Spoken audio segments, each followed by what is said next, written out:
Pulp MX Network production. Welcome to the Troy Lee Designs and Racetech Suspension and Engines Blair Matthes Project. All right, welcome everybody to another edition of the Troy Lee Designs Racetech Blair Matthes Project. Thank you everybody for watching and listening. Super appreciate it. And the YouTube views are up, the audio downloads are up, and yeah, man, you guys seem to like this show. I'm sure it's mostly due to myself. So I really appreciate you guys tuning in. TLD, Racetech, Zool, Seat Concepts, Firepower, Maxxis, ASV Levers, Decal Works, Stomp Grip, Alpine Stars, all on board with us. And I want to give a shout out to the TLD guys, Troy Lee Designs. Obviously, there's going to be big news next year with them and the Ducati coming together. And you'll see, I think, Ferrandis and Barsha in the gear.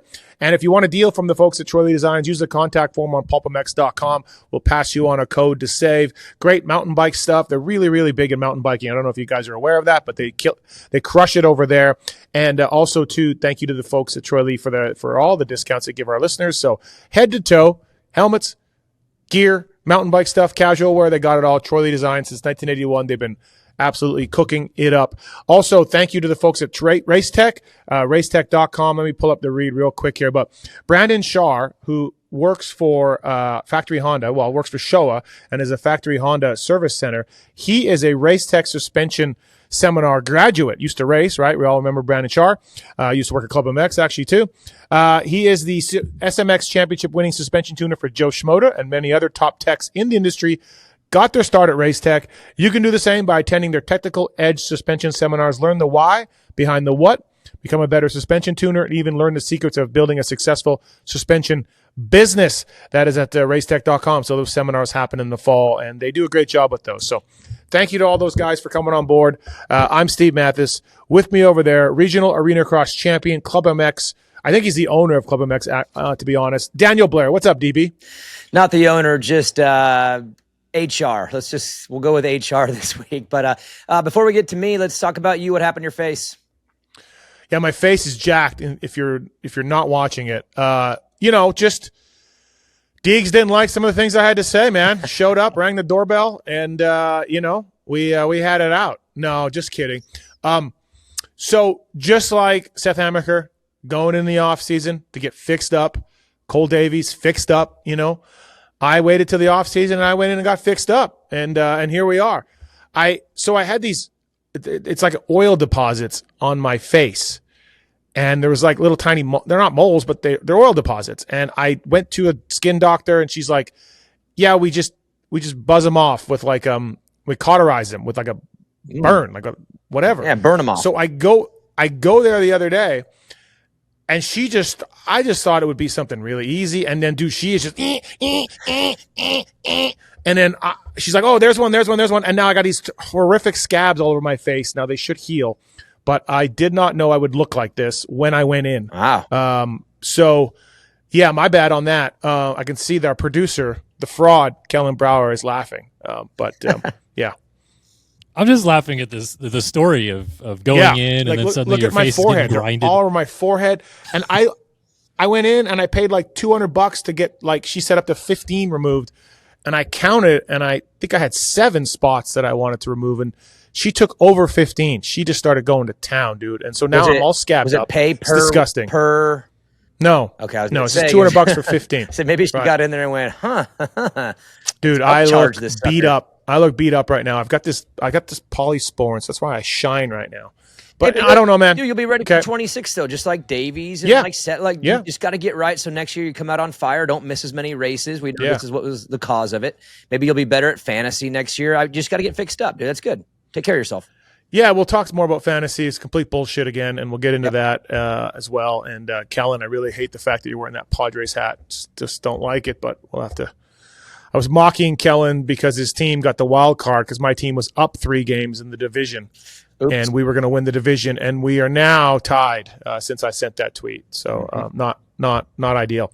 All right, there's so much to get into. Blair, I know you put out a overreaction video. We had Shimoda on Monday's show. I did the review show with the 2 Jasons. Like, it's a lot. I get it. So I don't want to all repeat ourselves if we can not do it.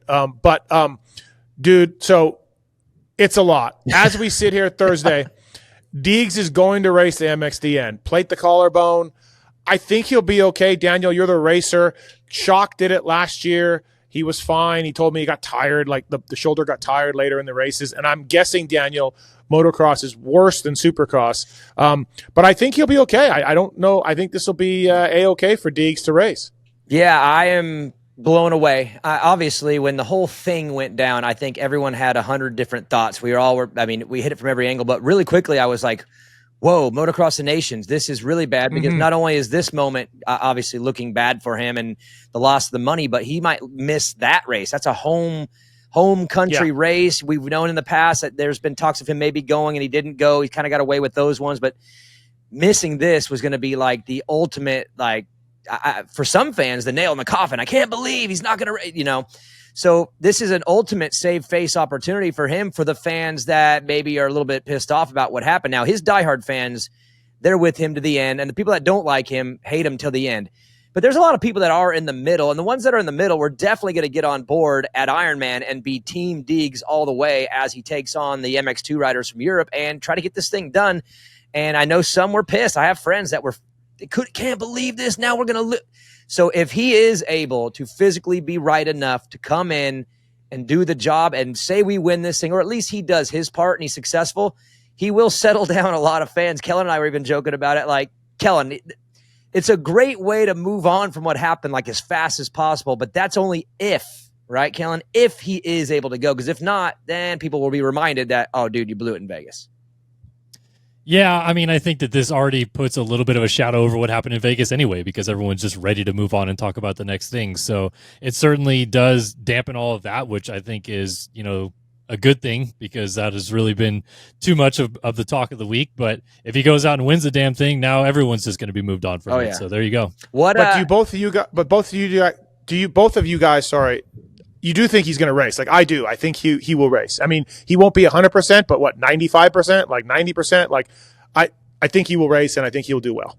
I mean, I've seen this now twice. Cody Schock, I think, is the one we all remember because it was recent. But Tyler Bowers, I was there for this. He got plated on a Monday, raced on a Friday and a Saturday in Alabama for Arena Cross. It was the race. Remember the race of the championship where they reset the points? He got fixed up right before that. And he got through the first two nights okay. And I believe he came back at the next one, which would be the Deegan timeline. And I believe he won both nights. So I've seen it happen myself. Now, he was an absolute monster in Arena Cross, but Hayden's kind of a monster on outdoor. And him at a 95% is probably still pretty dang good. I guess my question would be, now that we know Jay Coop is the backup, apparently he's going to be there on site. He's the 250 backup just in case. What do they look like side by side if Haiden is not 100%? What if he's at 80, 85 and he just wants to tough it out, but he's really not there? Does it end up backfiring and maybe he can't go the distance and it makes it even worse? So he's going to have to make a gut decision probably Thursday, Friday. And if he's good to go, great. But if he's not good to go, I hope he doesn't just do it just to try to save face, but really he's not physically capable, because I do think Jay Coop could be really good on a 250.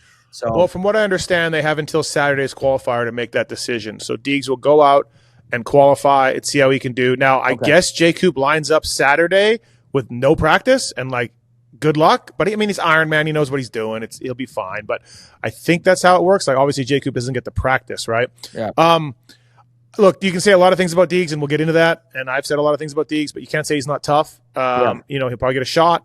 He'll have a plate. I fully expect him to race and do well there. So I don't know. I don't think that comes down to that. But good for Jay Coop for stepping up. We had him on the Monday show. He said he was ready. All of that. We saw Cooper Webb drop everything and get race last year in the UK. He did awesome too. It's good to see guys do that. And we'll get to Deegs in Vegas in a second for sure. RJ, as expected, RJ Hampshire gets the call for, you got to think it's MX3, right, Kellen? Tomac goes to MXGP and does the first and third motos, and Hampshire does MX, the back-to-back, I would think. Kellen? I would think so, just because that's how it usually stacks out with like the depth of class. Is that you normally put your A guy in the MXGP class against Geyser and Ever and all those guys, but we'll see. I think this definitely weakens USA. Like, RJ had a great year for sure, but I don't think he's on Chase's level. Eli is not on Jet's level. RJ is not on Hunter's level. Webster now comes closer to Deegs with the injury. My wife's bringing me a coffee because she feels sorry for me in my face. So I think this definitely puts Australia in the driver's seat to win. Do you guys agree? Yeah, but I felt that way a little bit even going in, even with our best lineup, just because Hunter and Jet. I didn't. Yeah. Hunter and Jet collectively have been better than Eli and Chase, and then you're expecting Haiden to kind of carry it for everybody. And again, the 250 guys, yes, they compete against each other, but they have to race against 450, so they have to beat 450 guys. And of course, Haiden, I think, was going to beat a whole bunch of them. But now that's the bigger challenge. I still think even if he's at 90 whatever percent on that track, in that environment, I think he can still beat all the other MX2 guys.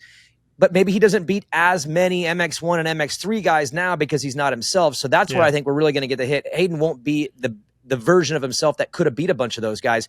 But I think Australia had a slight edge anyway because Jet and Hunter have been so 1-2 pretty much across the board.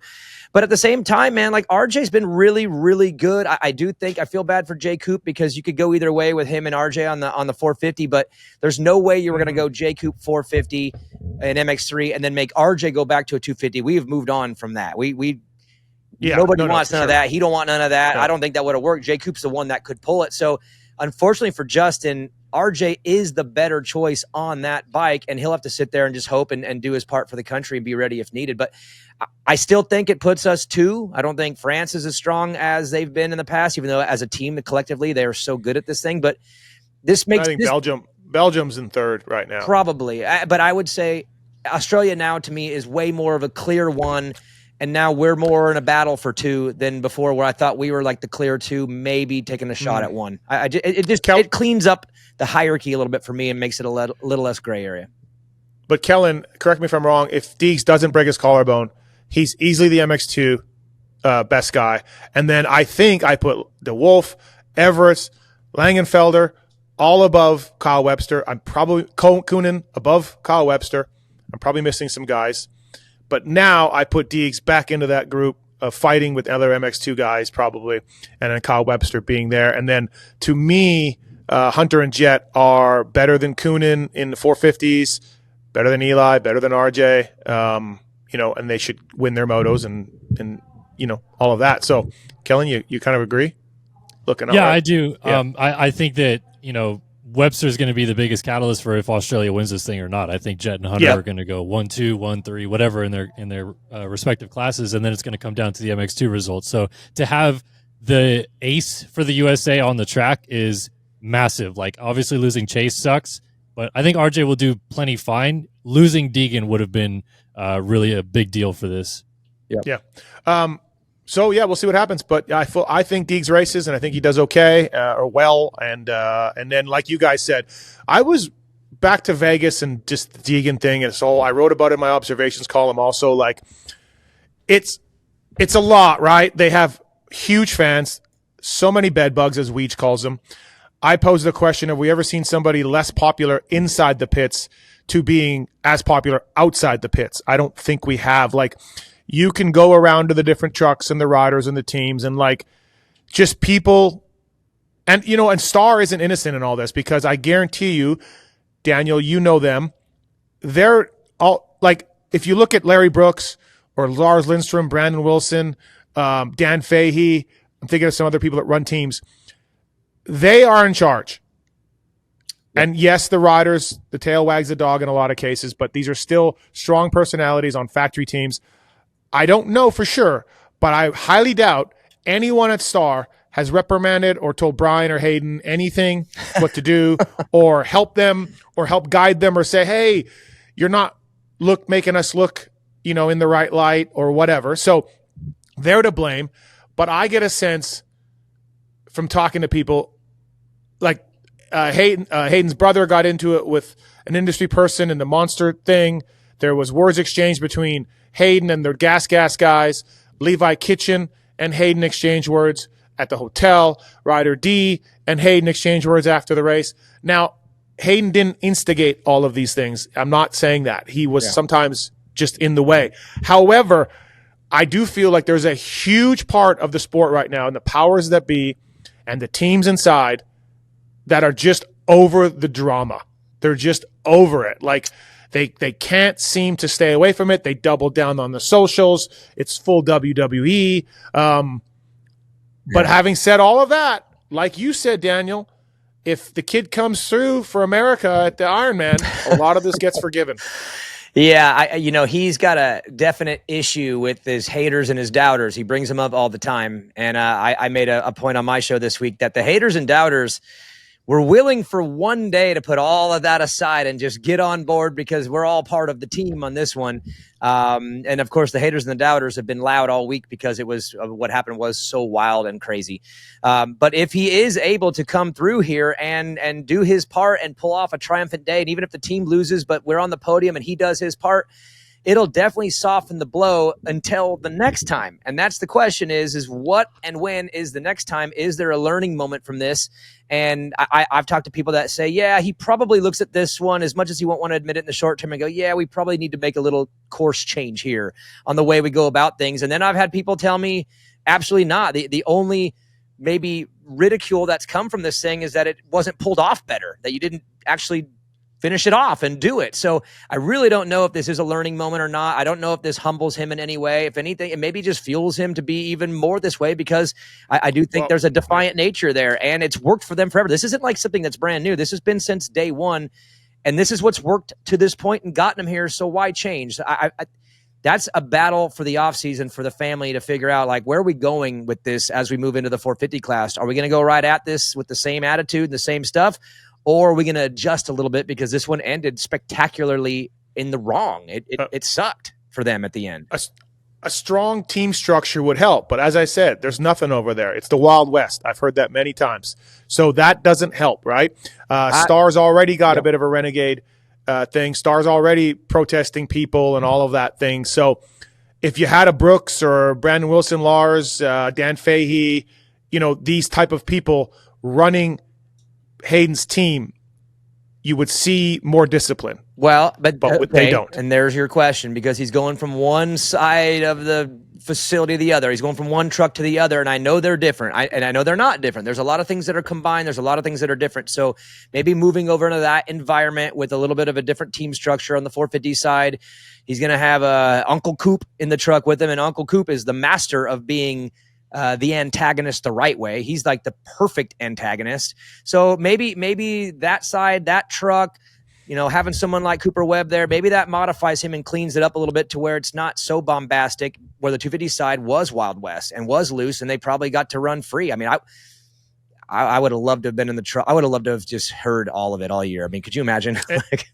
All year. And then I think on all the things I just mentioned, and then you look at, like, he makes shitty comments to the media. Haiden does. He made it to Swap Moto.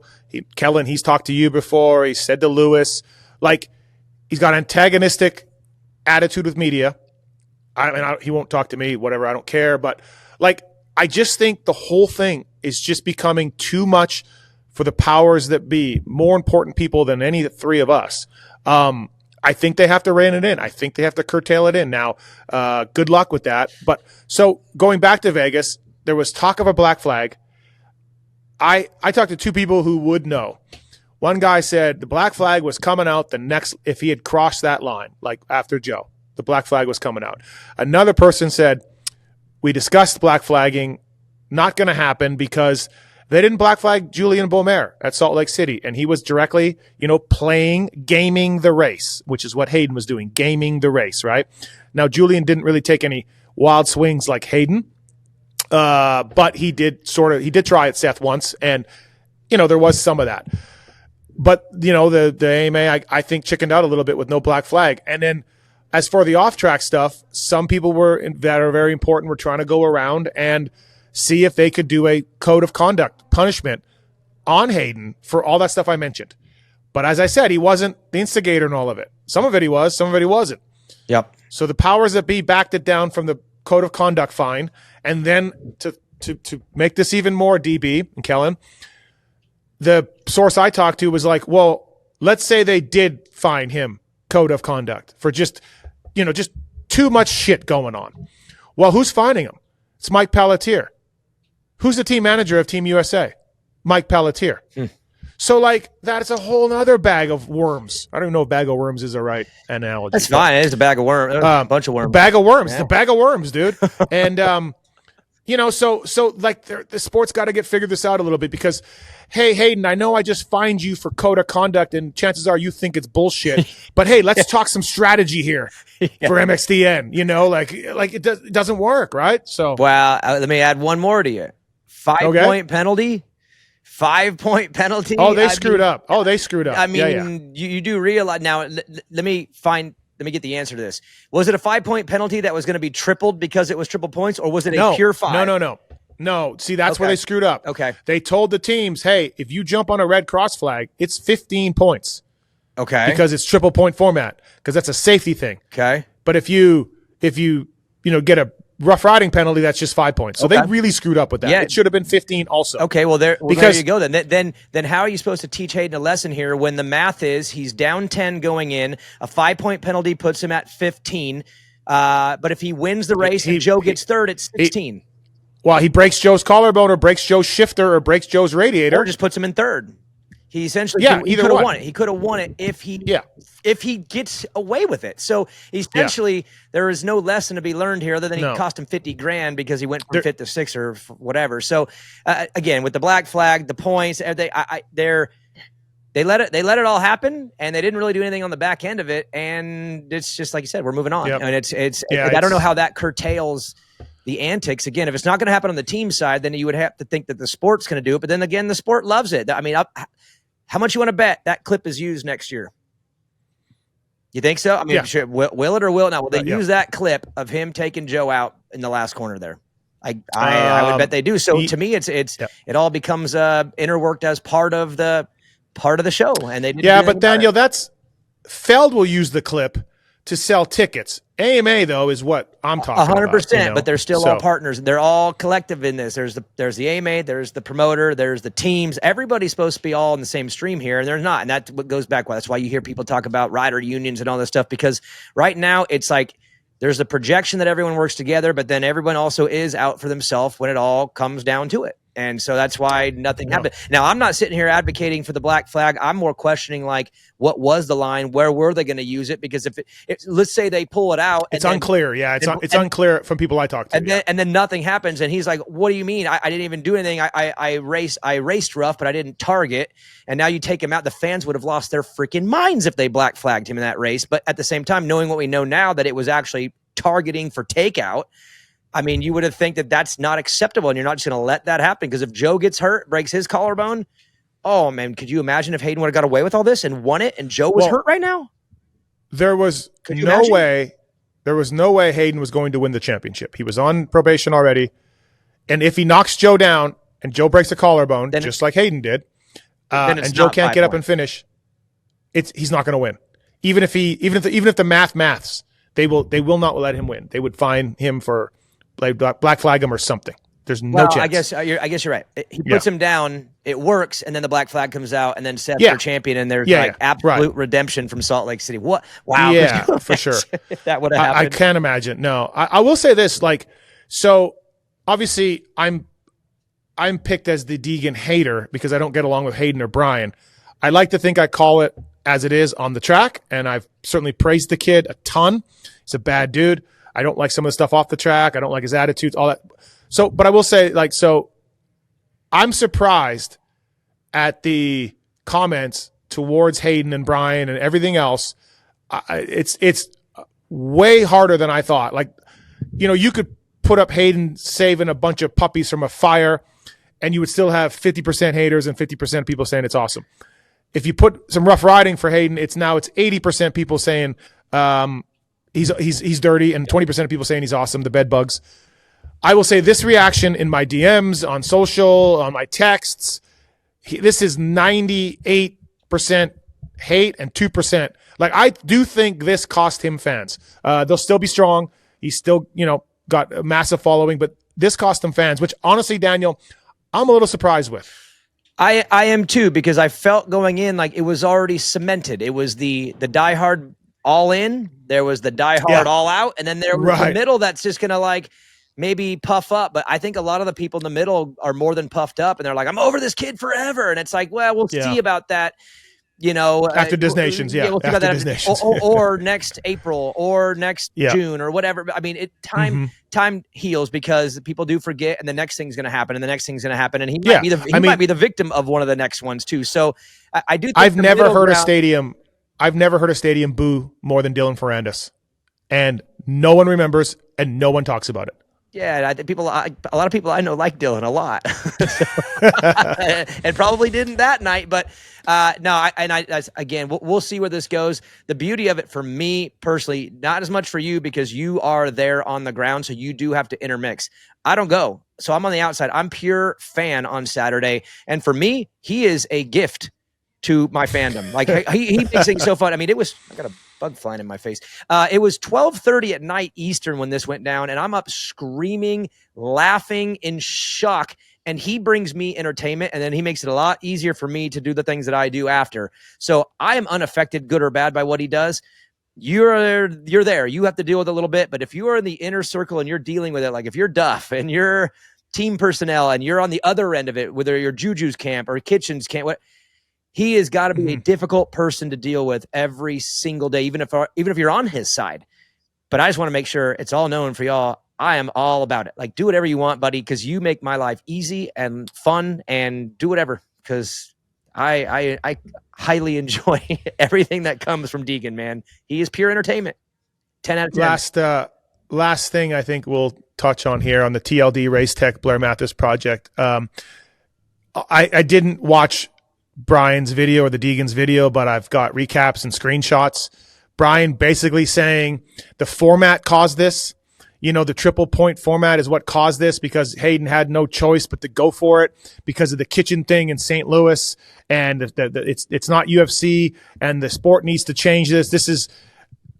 It's just mind blowing. Hey, Brian, the reason your kid was in this predicament, not because of the series, not because of the points, because your kid doesn't like Levi Kitchen and went after Levi Kitchen multiple times, made it personal multiple times. So when Levi saw an opening in St. Louis, bam goes Haiden Deegan, bam goes Levi too also. And I'm not saying Levi is right here, but that's what happened. That was personal. That wasn't just racing. And so the actions have consequences. Hayden's actions with Levi for a year and a half, going back to when they were star teammates, have consequences. But of course, no one wants to see that, and no one talks about that. But that is why that happened, because Levi doesn't like Haiden. Now, but also the format is what created this point situation. But if he would have went into the final round in Salt Lake and was down five points or 7, whatever, and it would be the same thing. You would have to do something outside of just win. So there's a lot of races that come down to the final round where you have to do more than just win the race. Eli Tomac and Ryan Dungy are the prime example. And by the way, that's coming up next. That's coming up next. Making sure we're not going to blow past that one, because no. Eli, no, you're all welcome. You're all welcome. The Twitter lurker of all time, dude. But that race was the same thing. It was mathematically, Eli couldn't win to win. He needed a little bit of help, so he had to bunch it up and create a situation that would provide for it. So the format isn't to blame. It's coming in down mathematically to where winning isn't enough. That's what was to blame for it, and that happens at Salt Lake City all the time. Can we just, and this goes to politics or anything else, can we get some fucking accountability from people and just be like, yep, Levi teed my kid up because they don't like each other. And that's ultimately what did it. Do you see Levi Kitchen teeing anyone up ever? No, the guy rides as clean as it can be. That was clear by his takeout on Deegan. That was his first time. Yeah, right. So, the reason Haiden was in this instance was because of shit talking to Levi in the past. And so there we go. The consequences of your actions have spoken. Now, it just no one remembers that and no one talks about that, but that's the only reason Haiden was in this situation, because Levi Kitchen doesn't like him and saw an opening. Yeah. Can we just hey, and again, it goes back to on this show and on my shows, Eric Kehoe telling Justin Barsha, back when he was a rookie, hey, Bam, You're going to need help sometimes. You keep riding like a dick and taking out lappers and revving your bike in qualifying and taking out the leaders and all of that. You're going to need help down the line somewhere. Can you please not take out everyone you come across or act like a dick with revving the bike and whipping it at them, all of that. Or just creating angst amongst the gate. Yeah. Just Don't do it. And Barsha apparently took it to heart and like understood what Eric Keogh was saying. This is the same idea. Haiden didn't do that, and he paid for it. Which is why my question is moving forward. Is this a learning lesson that changes as we move into the next chapter of racing in the 450s? Or has this worked enough through history where it's like, no, this was a one-time deal, the format's to blame, and we're staying true to who we are? That's what I'm waiting to watch, and I think everyone is too, after we get away from this great American day where everyone's going to love him again for a day. Yeah. I tell you what, though, and I talked to some high-up people. The patience is thin, man, with all of it. Press conference stuff, on track, off track. The little kid with the VIP the patience is worn thin. Someone's got to calm them down. I don't know if it'll happen, to your question, Daniel, but the patience is worn thin. So we'll see what happens. My show got its biggest numbers ever this week. So Haiden, you stay right after it, buddy. You keep doing it, man. You dig on in and keep going, buddy. I hope he punches Kellen in the face. Me too. Yeah, me too. Great episode.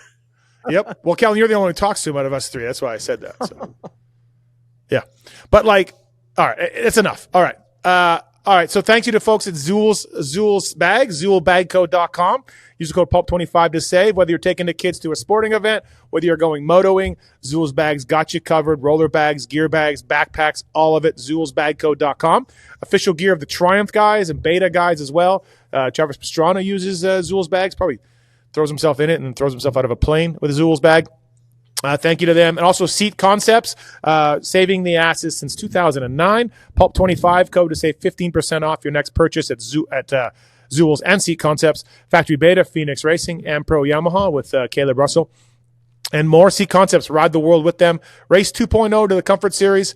All of it available to you, people. And also thank you to Alpine Stars.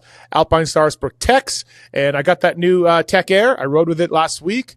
DB felt super safe. Didn't eject it at all. Stayed within my limits, but rode with it, and super cool technology there, man. They got that thing. They got the A1 plasma. They got knee cups, elbow guards, under chest protectors, full chest protectors, neck braces, all of it. Alpine Stars protects. Next up, yes, Tomac. So you're all welcome.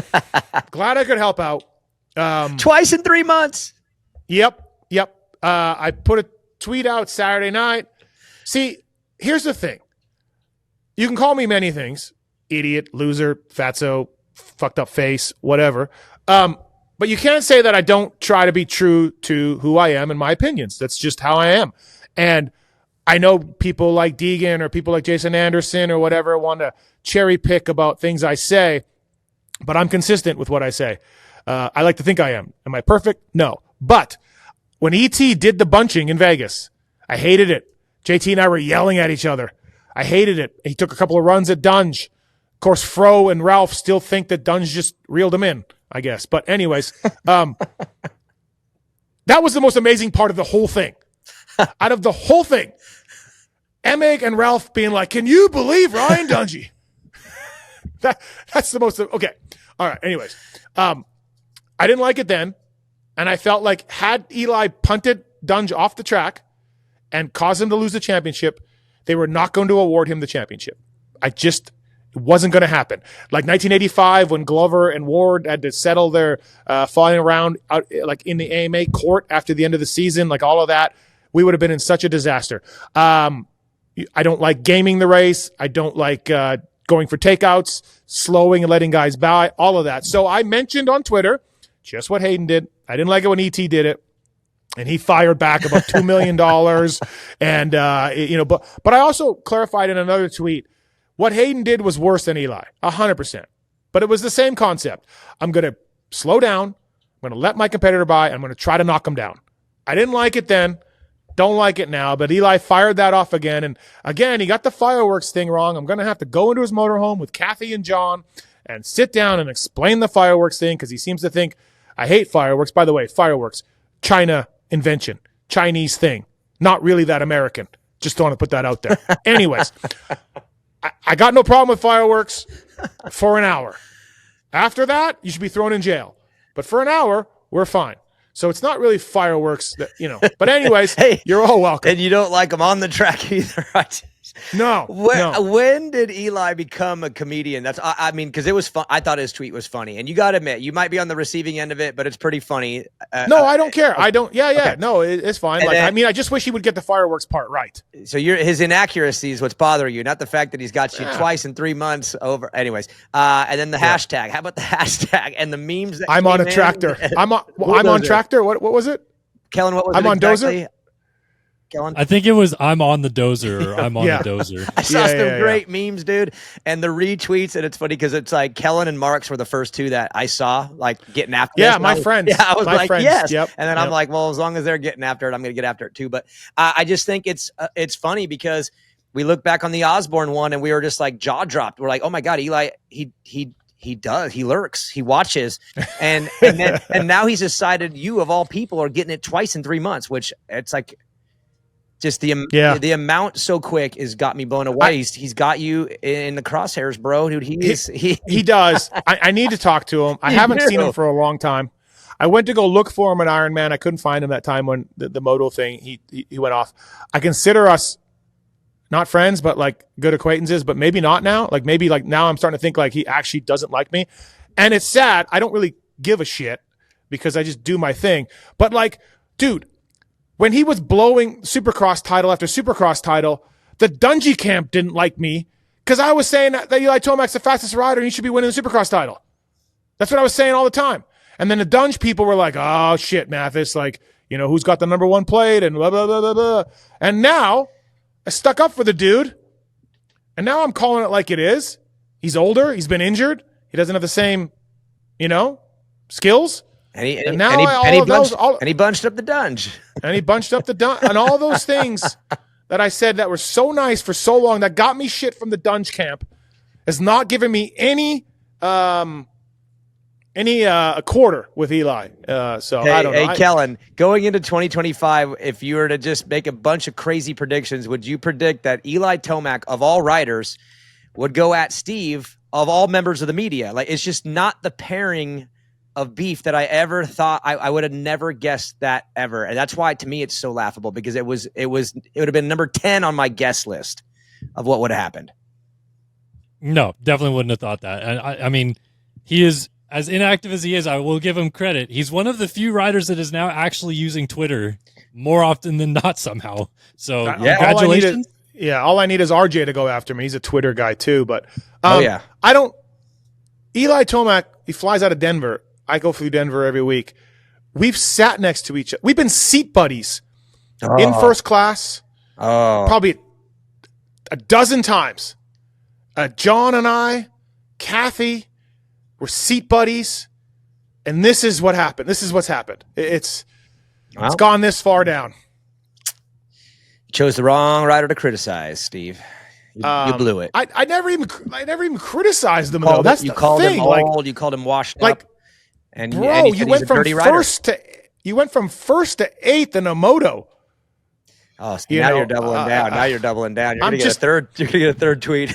Listen, hey Kellen, we had Tomac at me twice now. We had Daniel Blair's video. We had Mertz. We had Prado. We had Vial refusing to race. This has been the nuttiest year off track. And Deegan got arrested earlier this year. Deegan got arrested. Deegan got arrested. And then broke his collarbone trying to take out Joe at the final round. We got to rank these. Maybe next show. Let's get together on our group text and talk about off-track shit or drama or even some of the on-track stuff. I mean, we had a factory rider try not to qualify. That might be number one. But then we'll just rank them. Yeah. What a year. 2026, everybody. Bring it on. And then Guillaume shows up out of nowhere and just is the hero of the outdoors. He's got to add that one too to the list. Valentin Guillaume shows up, doesn't ride during weeks, and then just busts out top 10s. Yeah. Nutty year. Listen, I gotta talk to Eli. I've asked him. So get him on the show, dude. I asked him to come on the show. I asked him to come on the show 6-8 months ago. He never replied. Then I sent another text and said, hey, just holding a spot for you. Let me know. And he replies back. He finally replied, no. And that's the first sign that something was up. I'll hit him up for you. Then I sent him another text. I'll get him on. Then I sent him another text. Not that long ago. Never got a reply from that one. So I think I'm on the outs. Yeah. I'll help get him on. And the irony, Steve, is that I helped get you and RC back together. You did. You did. This sport. Hey, Max's Tires, by the way, Mitchell Harrison, running Max's Tires this past summer and crushing it, doing really, really well. Of course, Kate Clayson and Mitchell Harrison and Hunter Yoder going to Club MX. He's ran Max's Tires, maxis.com, great mountain bike tires as well. Thank you to the guys at Max's Tires, firepowerparts.com. Loading ramps, Daniel? Firepower? I talked to Randy Richardson today. Oh, good man. Wow. Good man. He never even brought it up. Firepower stands, Firepower loading ramps, all of it, chains, featherweight lithium batteries, firepowerparts.com for more information on that. Check it out. Next up here, hey, Joe Shimoda, we had him on the hold up. Oh, you wait, mentioned okay, Mitchell Harrison going to Australia to be teammates with Phil Nicoletti, who I coached for 2 weeks, Steve. I coached Phil. He was great to coach. He's rude to the younger kids that ride there, though. I will say he wasn't very polite to the kids in the group. He was a lot of profanities, a lot of anger, and just grumpy. But I actually enjoyed working with him. I'm telling you, there's something weird going on. Me and Phil get along. We have no problems. And when he rolled up, I'm like, oh man, this might turn it all back around. We were great, but you would not be surprised to hear that he was pretty rude to the younger kids on the property riding Supercross. No reason. Not be surprised. For no reason. He flew right from here, Monday's show on Tuesday. He flew to Australia to ride for Craig Dack with Mitchell Harrison. And he also said, we went on 2 mountain bike rides, and he made a comment about, I can't crash. I don't want to crash. And he ate shit on Tuesday morning. Road rash, arm, elbow, all of it. Yeah, just went down in the rocks, bent up my bike. Wow. Hashtag couldn't handle my pace, I guess. Philip couldn't handle the pace. All right. Okay. Joe Shimoda, we had him on our show Monday. Really good interview. He's the breakout star of this year. But Daniel, the one that I wanted to talk to you about was, could it get any better? He wins this SMX thing. He gets Drink Weird from Monster. He told us on the show that he likes all the Honda guys, so I think he'll be back there. But he also told us all his contracts are up. Honda, Fox, Drink Weird. Dude, that dude, he was already maybe the highest paid 250 guy. He was close because obviously he can do his gear deal and drink deal and everything else over at Honda. He was already close to being the number 1 250 guy with Deegs. He's probably surpassed it now. Joe Shimoda's cashing in, Daniel. Yeah, well played, Joe. Well played. And not only that, but well played in Vegas. What gets lost in this a little bit is the fact that Joe handled all of that really, really, really well. He was fast in qualifying. He was great the first moto, took off, handled a late race charge from Deegan, and then honestly just took every bit of all of that on Saturday. And if you just look at the entire day and the pressure that he was on to get this done, knowing that there was some Drink Weird coming, that dude was clutch on Saturday, and he's rewarded for it. And now, like you're saying, with the contract stuff, is going to be heavily rewarded for it too. And walks into next year, obviously, as the guy, the clear favorite, depending on what Deegan does and the coast and all that. But Seth Hamaker's got to have surgery, so he's going to have to fix things up. Cole Davies has to fix things up. Juju. These are some of the breakout guys from 2025 in Supercross. Joe's the only one rolling into the offseason with like unlimited momentum in so many different ways. So good on him, though, because remember, he's been hit pretty hard by everybody, too, for a while with the way he hasn't been able to be the man and how he hasn't been able to just take it. And I mean, and for those that were criticizing him, friends of ours, they weren't wrong. Joe was a mess, if we're being honest, and he cleaned it up this year. Cleaned it all up. That's the Shimoda realist and Lars are still battling in my group texts on whether this counts or not, because 3 races, right? It absolutely counts. He won the opening round at Anaheim and then had something happen to him that wasn't his fault. Suffered through it, came out in the outdoors and was great early, had a little bumpy road there for a couple rounds in the middle, ended strong and on fire, won a bunch of races. Unadilla was one of the biggest smash jobs we've seen all year, and then handled all of this. He was sick in St. Louis, pulled it off. Vegas has all that weird stuff going on, pulls it off. that's a bookend. 2025 is the year Shimoda did it all and cleaned it up and overcame. Are you going to text the Shimoda realist? Are you going to text the Shimoda realist? I'll let him know, but I'll let him know that he was right leading into this year, 100%. Yeah. He was never off. He was always right. But now it's changed. People grow and people change, and he has grown and changed, and now he's the man in 2025. He nailed it. People grow, people change. You sound like Rocky at the end of Rocky 4. Damn. Well, that's Joe. I mean, think about it. The broken fingers and, he had to go through a lot this year. He bleeds. Wasn't that it? When the Russian got cut? Oh. I don't remember word for word on that. I've seen him, but I don't remember. But anyways, he's going to cash in. Good work. And now he goes into next season with a lot of momentum, and everyone else is going to have to clean up some things in the offseason, and he don't. So look at the second moto at SMX. He got a bad start. Wonder why. And then he came around way back. He snuck around that inside turn, dude. He got busy with he started doubling that thing after the finish. Joe's ride, like you said, Daniel, just piling on what you said, absolutely clutch and great and all of that. And you juxtapose that to his Coliseum ride 2 years ago on PC where he kind of folded. Yeah. Came in with did he come in with the points lead or was he right behind or something? He had a clean shot at it. He had a clear shot to win that thing. Yeah, and he just didn't ride well. So, props to you for DB for giving him his props. He deserves it. Vegas was awesome for Joe for sure. StompGrip.com, Pulp MX25, 10% off on that, whether you're racing Supercross, hammering motos, ripping laps at the local track. That's me. I'm ripping laps on my 2026 Yamaha. Stomp Grip's dirt bike 3D grip tape and frame grips give you the control you need to stay locked in. Engineered for the high friction zones, the grip tape helps reduce arm pump, improve body positioning, and more. They got custom dirt bike kits specifically made for the dirt bikes, but they also offer universal kits that you can cut to fit as well. Supercross, motocross, off-road, and more. Stomp Grip delivers traction in action. StompGrip.com, code PulpMX25 with those guys. So thanks, Stomp Grip, for coming on board with us. Daniel, you touched on it briefly, but Hammaker's going under the knife for labrum surgery, I believe. Beaumare's got a long road back from his injury, some disc fusion and all of that. Davies had a UCL surgery on his thumb. We got some guys going who have some significant recovery time ahead of them. Yeah, and these are your Supercross breakout guys, right? Like Vial wins the title. RJ almost defends the title. They're moving on. Hayden's Hayden. But if you look outside of those three, who's left? You have Joe, who we just talked about. And you have Seth. Oh, Hymus, another one, even though he's back on the bike, I saw. But indoors is still undecided. Oh, he's back on the bike? Yeah. He's on a bike? I saw him on Instagram. Right. So, but Hammaker broke out this year. This is where he went from good to great. Cole Davies broke out, and Juju started out on fire. Let's not forget, he won around early. He also was really good again at the end of the Supercross, good in moments of the outdoor. So he had I'd say indoor had an absolute breakout season. So you go into 2026, and it's like Cole, Juju, Seth. Like those would be three guys that you expect to be fighting for a championship depending on their coast. They're all now having to go under the knife and recover and start all over and rebuild. Mm-hmm. And then that leaves us with the rest of the class. Like, do we get the best of Max Anstey? He'll have a better offseason because he's got the time. Levi Kitchen, I think Levi will bounce back next year. I think Levi's going to be a force next year. And that leaves so who's the young guy going to come up? Does Dax Benix change the scenery? Does he take a big leap? Ryder D, I'm so glad he's okay. That was one of the worst things I've ever seen.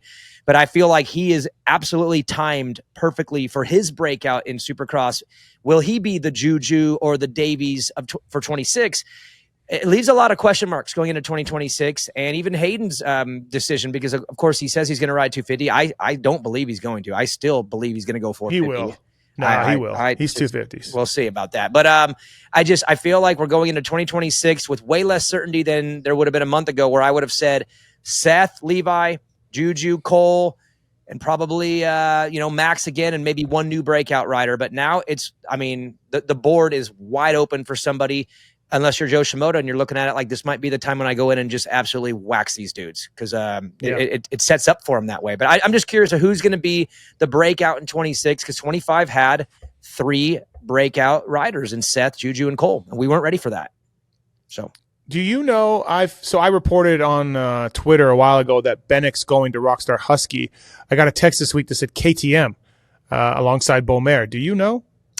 No, I had heard that wasn't the case. Now, obviously, things can change based on a lot of things. I mean, Juju's recovery time. I mean, dude, who knows? That is a very serious injury, and to see him up and about is like pretty rad. But I think that's going to take a while. So if you're looking at KTM's roster right now, and he's the only one, knowing the timeline, like you're going into 26, really, really big question marks. I've heard Cade Manier to KTM. I've actually heard that from a couple of different people. And I have thought about the Dax move to KTM because that was the original home. He was an Orange Brigade KTM kid, but I know that him going over there was a Nate Ramsey Dax Bennick reunion because Nate was his team manager on the Orange Brigade. And I know that all the conversations were around Dax and Nate. That's where the conversation started, and that's what got it over the finish line was them reuniting. So, and Nate, of course, is on the Husky side. So I haven't heard that, but it always made sense to me in the beginning. But that's not where the conversations ever were. It was always with Nate. Yeah, sounds like Gas is going away. It'll be KTM and Husqvarna, from what we know, running teams.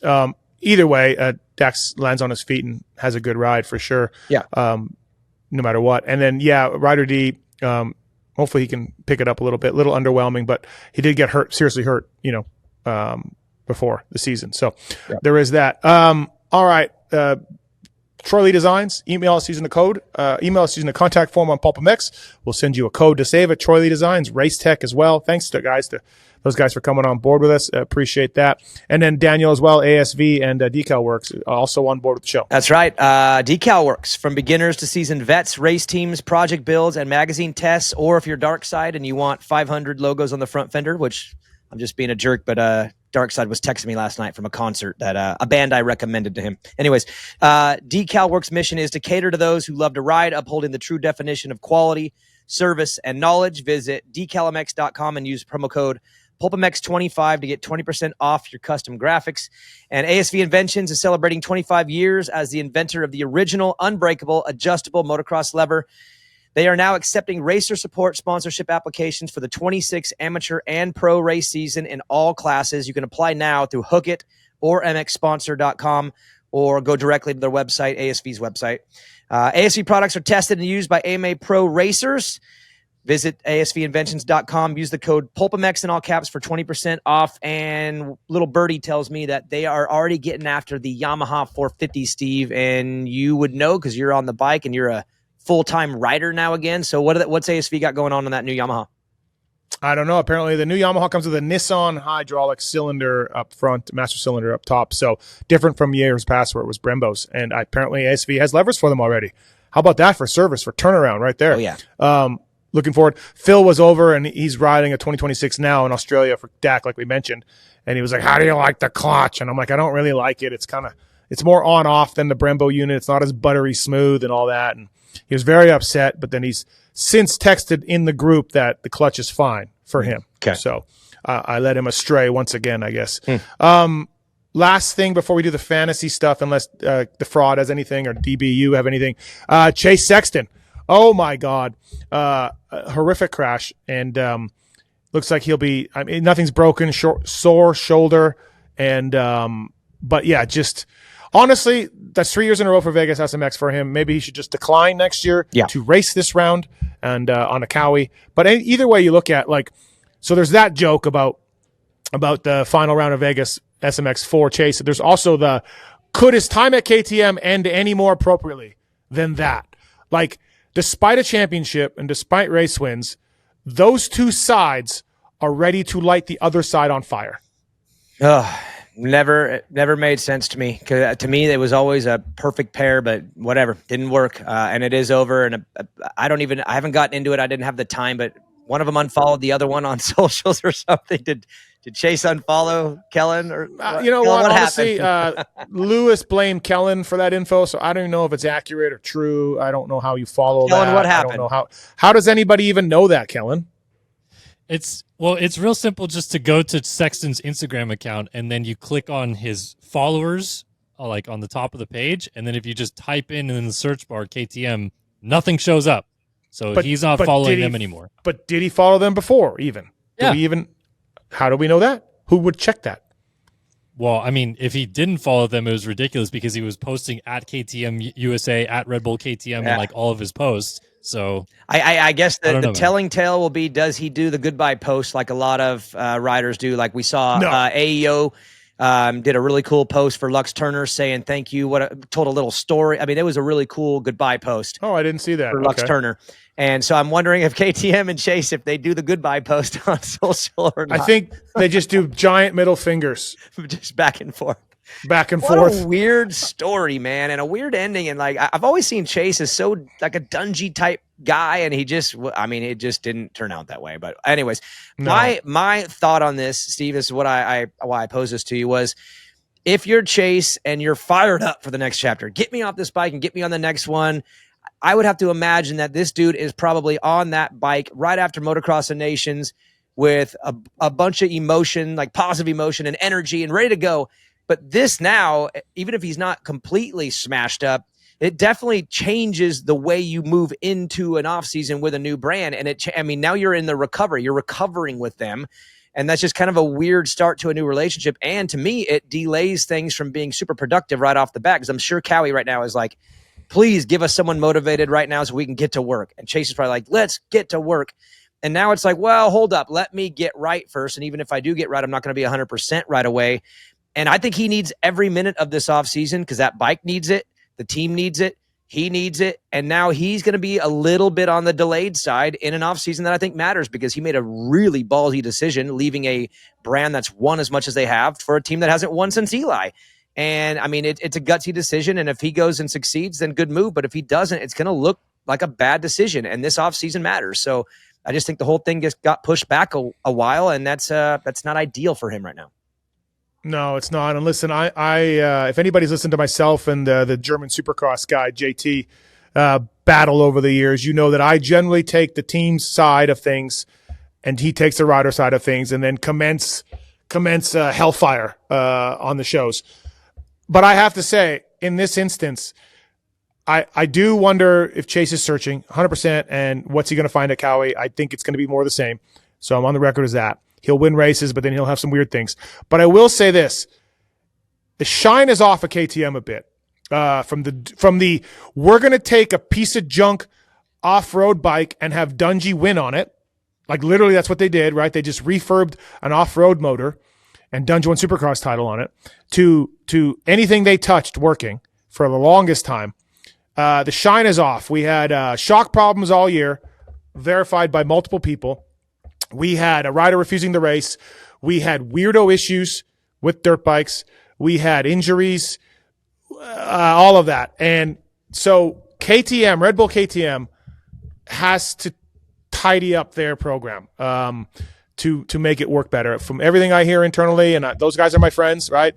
Rarick and Frankie and Carlos and Ian are all good dudes, and they work really hard. But there's no doubt there's things that need to be tightened up over there, and they've lost – for whatever reason, they've lost some of the standard of excellence that they had forever. So I do understand some of what Chase is saying here. And again, that comes from a guy that normally takes, the team side and everything. So yeah, and if you're looking at the situation, it's interesting because I think a little bit ever since you left, Blair. Ever since you left, yeah, that's 100. You know what? That's it. Because I had a big role as the amateur. You did. As the amateur you had a huge role as the amateur team manager who was remote. Yep. Everyone knows the remote Orange Brigade guy pulled all the strings, held it all together. Yep. But no, Cowie's got a little cleaning up to do to their image, regardless of who's to blame on the Prado thing. So does KTM, so does Chase, so does Prado. I mean, if we're honest here, if Prado goes to orange and Chase goes to green, the teams and the riders both, they all have a interesting 26, and someone's going to be looking really good and someone's going to be looking really, really dumb come like probably April when this is all worked out, because I think they all have a little cleaning up to do with their brand, their image, because Chase hasn't handled this perfectly, I don't think. Prado hasn't handled this perfectly. Cowie hasn't won in a long time, so they can't really flex that much. And then KTM, like you said, between Vial and Chase, I mean, it's really hard when two guys on two different size bikes are having different issues and they're both complaining. So all four of no those, one in Europe's having an issue. And Cowie just won the world championship in Europe. Yeah. So that's what I'm saying is the American side of Cowie, KTM, Chase, Jorge, someone's going to come out looking maybe better in March and April, and then some are going to be looking really bad. It's a lot of gambling by everybody, to be honest. And while Yamaha and Honda are just like, We're good. Yeah. So Blue Crew Bike of the Year. All right. Race Tech, Troy Lee Designs. I said it backwards. Whatever. Fantasy picks for the year. We went into Vegas. We had high drama in the group text because Mitchell Oldenburg and Kyle Chisholm did not qualify. And but luckily we each had them. I had Oldenburg, you had Chisholm. So we decided to let it roll. If we had decided to replace them, I would have won this thing. But as it was, we decided not to. And so the fraud got what he wished. He planned this. He worked this perfectly. He got his ideal wish, and I lost by 1 point. SMX series. Hunter Lawrence, I said second. He got second. Boom. Cole Davies, I said fourth. He got 23rd. Little off on that one. And Daxon Bennick, I said ninth. He got 12th. 3 off. So really, Cole Davies really screwed me on that. DB, Sexton got you. You said third. He got 14th. Lux Turner, 17th, and he got 8th. He shredded that last round, too. He did. He was incredible. Yeah. You said Drew Adams would get 11th. He got 16th. Drew Adams and Cole Davies did not have the SMX series that they had hoped. Time Master Pool did, though. So there was some of that. Yep. But the winner are these triple points, Kellen? Did you do that? Yes. Yep. God damn it. Okay, so Blair wins 87 to 88.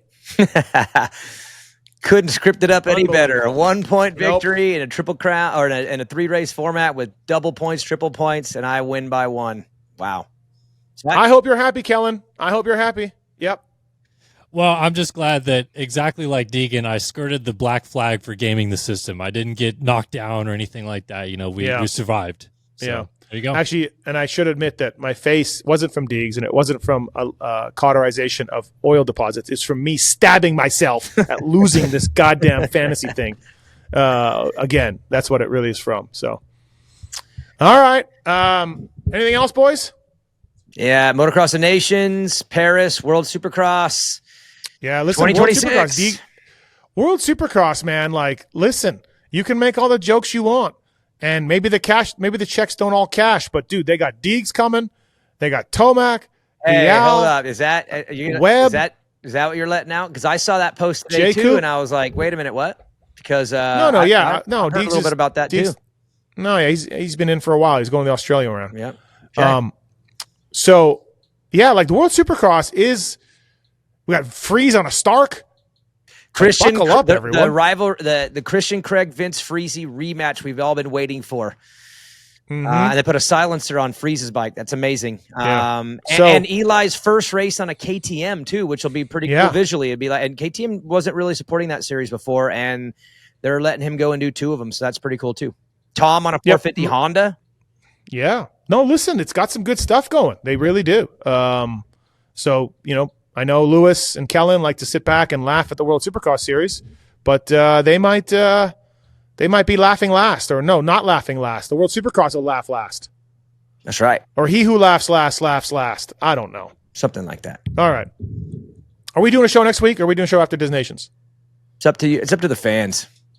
I'm down. Okay. I mean, I'm available on these afternoons, and these are fun. So right. And knowing this sport, we're still in 2025, so something's going to happen this week. Yeah, we need to rank the off-track stuff. I really believe that. Because that doesn't quite fit a pulp show thing. The Jasons won't want to play along. They got to be too politically correct. That's true. That's true. So this show would really fit the problem is Daniel, you're in one of the situations. So are you. You got tweeted at twice by a legend, dude, for just being disrespectful to one of our legends. So you're in this too, bro. You're beefing with an all-timer. Currently. We were seat buddies. So was I. We were seat buddies. I can't believe it's fallen to this. Okay. Yeah. Thank you to Kellen Brower. Past. Yours are current. Thank you to Daniel Blair. Thank you to Troy Lee, Race Tech, all of our partners. Use the codes and save, please. Maybe we'll see you next week. Maybe not. For sure, after Disney Nations, we'll be back. We'll plan this out. But I'm Steve Matthes, Daniel Blair, Kellen Brower. Thanks, everybody.